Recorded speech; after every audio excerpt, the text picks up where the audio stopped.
Properties of ammonia. What is the physical and chemical properties now we discuss. Okay.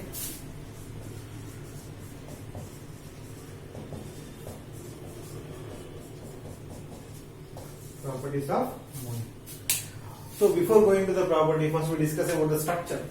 What is the structure? See, ammonia formula is what? NH3. Now nitrogen having the 3 hydrogen and which one? Lone pair. This is what? Lone. This lone pair present on the vertex of nitrogen. Okay. Now the structure is pyramidal structure, and hybridization is what? sp3 hybridization. Now bond angle is what? 107.28. Why bond angle 107.28? Because of here what? Lone pair and bond pair repulsions. Why 107.28? Because lone pair and bond pair repulsion.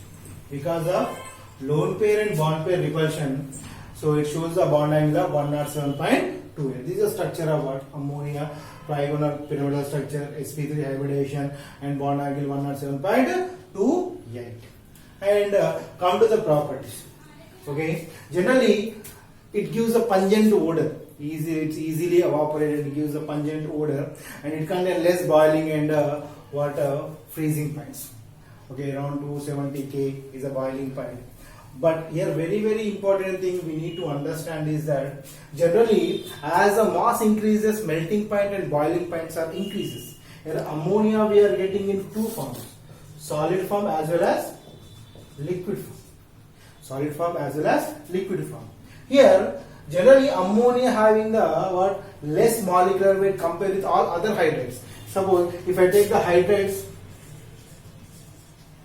of these groups, suppose if I take a hydrates NH3, okay, next to PH3, next to ASH3, SbH3 and BiH3. This is the hydrates. What state? Suppose if I take the solid state. What state? Solid state. If I check general concept, what is general concept? As the mass increases, melting point increases. Okay, that means general, if you observe like this is the water, we observe general thing. But here one thing you need to understand, here it is not correct. Here is correct, NH3. It is having the highest melting point because of one factor is that intermolecular hydrogen bonding. What concept? Because of intermolecular hydrogen bonding, it shows the, instead of showing here, it is showing the highest what melting point. Even in liquid state. In what state? Liquid state also it shows like this. How it shows in liquid state means PH3, next ASH3, next NH3, next SbH3, next BiH3.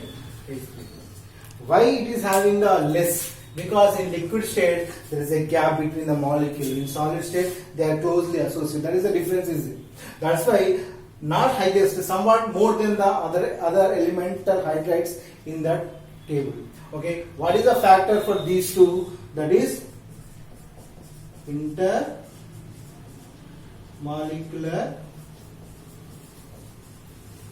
hydrogen bonding. We discuss that later. What is intermolecular hydrogen bonding? Okay, when the topic comes, I will explain. But intermolecular means between two molecules there is a weak attractive forces. Okay, because of intermolecular hydrogen bonding, they are showing highest what melting point, even in the boiling point also. And it is a weak base. It is a weaker base. That means when it dissolves in water, yes, definitely dissolves because of formation of what bond? Hydrogen bonding. That means when ammonia dissolves in water, it releases the water OH minus. When it is releasing the OH minus ion means comes under the base. And moreover, it is having the lone pair of electron, means definitely it comes under the Lewis base. According to Lewis theory, the molecule or atom which contains the lone pair of electron will act as a base, definitely it is acting as a base. According to the Arrhenius concept, a substance which releases the OH minus ion comes under water. Generally, it comes under the base. It is a weak base. What is a weaker base? So, because of this weak basic character, it releases, it forms some precipitate. It means from the salt solution to it separate that. What is the metal ion is there that separated as a hydroxide. As a hydroxide, it will be separated out. Okay. So, what are the chemical reactions involving in that? Okay. What are the chemical reactions involving the separation of those? Now ammonium is one of the weakest base. Okay. Now this ammonium hydroxide, when reacting with the few salts, it gives a precipitate. Suppose few chemical reactions. If I take here, okay. Suppose here. So when this reacting with the salts, gives precipitates. So suppose if I take the zinc chloride or zinc sulfate, reacting with the ammonium hydroxide, it will form the zinc hydroxide. Okay. Next, ammonium sulfate. Now here zinc hydroxide is a white color precipitate. It is insoluble. But it is soluble. It is soluble, but this is insoluble. From soluble to separate them, to form a precipitate, we use that ammonium hydroxide, which is a weak base. One more is a FeCl3. When reacting with ammonium hydroxide, okay, it form Fe2O3 and XH2O. It is a brown color precipitate. Okay, brown color precipitate. That means it is a hydroxide. Next, forming the ammonium chloride. Okay, to form the precipitate, to separate out as a precipitate. As a precipitate means a white precipitate, and in precipitate nothing but an insoluble substance. In a solution that is insoluble, okay, like chalk powder. When you add the chalk powder to water, after some what happens, that will be settled down. Here also, it is a clear solution. A zinc sulfate and FeCl3 are what? Clear solution. When you add this ammonium hydroxide, which is weak base, okay, they form the respective precipitate or the respective water metal ions.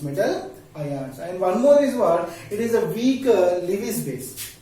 It is a Lewis base. Why it is Lewis base? Because of containing what? It is containing what? One of the lone pair of electrons. So lone pair of electron containing means it react with the some of the water D black elements. React with the D black element and gives a color, particular color. Suppose when it react with the copper. Suppose when copper reacting with, that means copper is what? D black elements. Reaction with the D black metals. When reacting with the D black metal, it gives a particular what? Characteristic color. When it is reacting with the copper +2 plus it reacting with the ammonia. Here when 4 molecules of ammonia, it gives the copper NH3 4 and here plus here deep blue color. What color? Deep blue color. Okay. When it reacting with the silver chloride, okay, with ammonia, it will form AgNH3 taken twice and Cl. Here colorless. Here white color. So white to colorless, here deep blue color, which indicate the presence of this particular metal ions. That means by coordinate covalent bond. What coordinate covalent bond? It will form the particular complexes. It will form the particular complex. By this we can say that what this is the metal ion, because when you add ammonia to particular salt, copper salt, if it's give the deep blue color, that means the what are the given ion is the copper ion. For the silver salt, if I add the water ammonia, it become what? Colorless. That means by this, when turns the blue color, it is the copper. By turns the white precipitate to white color to colorless, it is what? A silver ion. And what is come to the uses? What we learned the nitrogen, same years here, it is used as a what? Ammonium sulfates, ammonium phosphates, and the urea, like in water, especially in the fertilizers. In the fertilizers industries, we use ammonia as a main what? Main one of the ingredient in the to prepare the various type of salts. And one more thing, as a refrigerant, means as a coolant we use. As a coolant we use ammonia. Okay, because of least water refrigerant we use the word here, because of some water cooling nature we use as a coolant, as a refrigerant. These are the uses of water ammonia in the